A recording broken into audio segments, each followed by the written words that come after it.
opinion européenne, américaine et asiatique. En ce jour du lundi 3 avril 2023, aux environs de 16 heures et quelques minutes, deux agents de la police judiciaire de Rouen ont sonné à ma porte. C'est mon épouse qui a ouvert et ensuite ces agents lui ont dit qu'ils voulaient s'adresser à M. Franklin Nyamsi. J'étais dans le bureau et j'ai entendu la conversation car le bureau n'est pas loin de la porte du domicile. Je me suis donc levé du bureau et je suis venu à la rencontre des deux agents qui m'ont présenté leur carte d'agent de la police judiciaire de Rouen, police nationale de France. Et m'ont demandé si je leur permettais d'entrer car ils étaient chargés d'une convocation à me remettre. Je leur ai permis d'entrer dans le salon de ma maison. Ils y sont venus et m'ont délivré une convocation qu'ils avaient située d'abord pour le 13 avril 2023 dans les locaux de la police judiciaire de Rouen. Je leur ai dit que ce jour-là, j'avais déjà des engagements et qu'il faudrait qu'ils déplacent la convocation. Ils ont proposé que je choisisse une date, avant ou juste un peu après. Alors j'ai choisi la date du 12 avril 2023 à 9h30. Ils m'ont ensuite décliné le motif pour lequel ils me convoquent. Le motif allégué, prétendu, est le suivant: abus de confiance en rapport avec la gestion d'une association dont je suis président depuis 2019-2020, une association qui s'appelle Croche Parti de Paris pour Guillaume Soro, que j'avais créée pour qu'elle serve de moyen de mobilisation de fonds de solidarité pour des personnes en lutte pour les droits, pour l'état de droit, pour la démocratie, pour les droits de l'homme, pour la défense de la dignité des Africains. Voilà le motif pour lequel ces deux membres de la police judiciaire française sont venus chez moi. J'ai donc fait la décharge de la convocation. J'en ai reçu une copie qui est actuellement à la maison. Et quelque temps après, j'ai contacté mes avocats pour les en informer afin qu'ils se préparent à m'accompagner dans cette nouvelle épreuve qui m'est infligée alors même que le 25 mars 2023, M.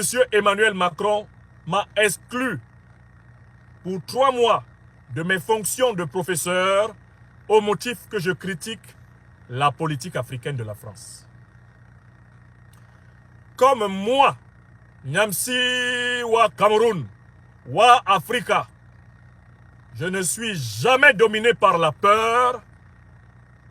Aussitôt sont-ils partis que j'ai publié un communiqué pour vous en informer. Pour en informer la planète entière afin que nul n'en ignore. Ce communiqué est disponible sur mes pages Facebook, YouTube et Twitter au moment où je vous parle. Maintenant, je veux compléter l'information que je vous ai donnée en l'appuyant par le secours de ma voix, puisque je suis encore vivant et en excellente santé. Car il faut que vous voyez que je suis vivant et en excellente santé. Et je vous ai dit depuis le 25 mars que tout événement qui m'arriverait, à moi ou à un membre de ma famille en France, serait de la responsabilité au minimum de 4 hommes. 1. Emmanuel Macron, actuel président de la République française. 2. Jean-Yves Le Drian, ancien ministre des Affaires étrangères de la République française. 3. Pape Ndiaye, actuel ministre de l'Éducation nationale de la République française. 4. Alassane Dramane Ouattara. Et on ajoutera un 5e, Alassane Dramane Ouattara, le despote de la Côte d'Ivoire, qui demande ma tête depuis plusieurs années à Paris. Et puis, bien sûr, on ajoutera un 5e, Monsieur Sylvain Ité, actuel ambassadeur de la République française au Niger, anciennement ambassadeur chargé de la diplomatie publique de la France en Afrique. Monsieur Sylvain Ité m'avait nommément promis qu'il allait me faire souffrir, que j'allais être poursuivi, pourchassé, puni pour ingratitude envers la France qui, selon ses propres termes, me nourrit et que je me permets de critiquer. Voilà les 5 hommes exactement qui sont les responsables directs de ma souffrance depuis 2021 en terre de France, au motif que je critique la politique africaine de la France. Or, je critique la politique africaine de la France depuis mes 18 ans, quand j'ai commencé à écrire dans la presse de mon pays natal, le Cameroun. J'ai continué quand j'étais en Côte d'Ivoire comme étudiant et professeur. Je suis arrivé en France en juillet 2000 et j'ai constamment critiqué la politique africaine de la France. Sous les présidents Jacques Chirac, rien ne m'est arrivé. Nicolas Sarkozy, rien ne m'est arrivé. François Hollande, rien ne m'est arrivé. C'est à partir du mois de mai 2021 que, sur injonction de M. Emmanuel Macron et de son régime basé à Paris, à travers le ministre Blanquer, qui était ministre de l'Éducation nationale et de l'enseignement supérieur, qu'un ordre a été donné au rectorat de Rouen pour me convoquer et me dire « Paris nous a appelés pour vous demander d'arrêter vos critiques de la politique africaine de la France sur les réseaux sociaux. » J'ai répondu à cette occasion que c'était incongru de me demander de ne pas faire ce que j'ai toujours fait sans problème. Je l'ai fait dans les années 90 quand j'étais uniquement citoyen camerounais. Quand j'étais devenu citoyen adoptif de Côte d'Ivoire, j'ai continué à le faire. Quand je suis devenu citoyen français en 2002, j'étais déjà ici depuis 2000 et je continuais à critiquer la politique africaine de la France. J'ai écrit une vingtaine de livres et dans tous ces livres, il y a toujours un chapitre pour demander le retrait des troupes françaises d'Afrique, la suppression du franc CFA. Troisièmement, la fin du soutien de la France aux pires dictatures africaines. Et quatrièmement, le respect du droit des Africains de refonder leur civilisation sur des bases de la tradition africaine et des langues africaines. Iyom I me bariyo ni lemhiem lemhita ni mama. Le jamli bisu bin sonda bi pulasi bi hu mambay map. Jamli yoneli ba moni mi whip minima sebele France fa mi mal. Jamli yonela liyele. Ba ane ba wanola pulasi ba ha Afrika. Ba ha bi behmengo. Jamli yoneli na liyele.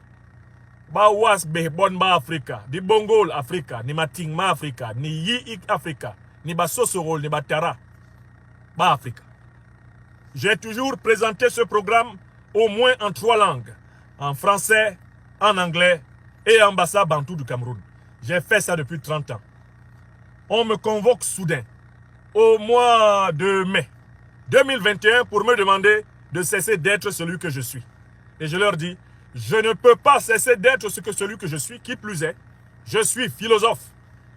On ne peut pas avoir été formé à la philosophie jusqu'au doctorat pour se faire fermer sa gueule par une dictature. Si j'ai quitté le Cameroun, c'est parce que la dictature du Cameroun ne nous laissait pas parler. Si j'ai quitté la Côte d'Ivoire pour la France, c'est parce que en Côte d'Ivoire, nous n'avions plus la sérénité pour pouvoir continuer à exercer les usages privés de la raison. Si je suis venu en France, c'est parce que je croyais que sur la patrie, dans la patrie de Voltaire, de Victor Hugo, dans la patrie de Dreyfus, dans la patrie de Jean-Paul Sartre, on me laisserait au moins dire ce que je pense. Moi qui n'ai jamais pris de toute ma vie une arme, même pas une pierre, contre qui que ce soit. On me laisserait au moins dire ce que je pense et notamment participer à l'édification de la cité humaine. Oh que non! À partir de 2021, le régime de M. Macron a décidé de me faire taire par tous les moyens. Voilà comment il m'a conduit. Après plusieurs convocations absurdes, kafkaïennes, à un conseil de discipline le 14 décembre 2022. Heureusement, lors de ce conseil, la mobilisation des collègues, professeurs agrégés, membres du conseil de discipline m'a permis d'échapper à l'échafaud qui était déjà préparé. Madame la rectrice de l'Académie de Rouen était supposée ce jour-là m'exécuter professionnellement.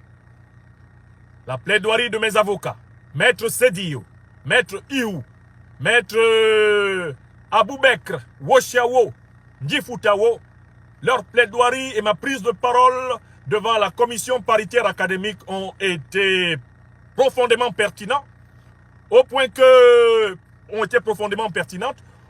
que il n'y a pas eu une majorité au niveau de la délibération et du vote pour me punir le 14 décembre 2022.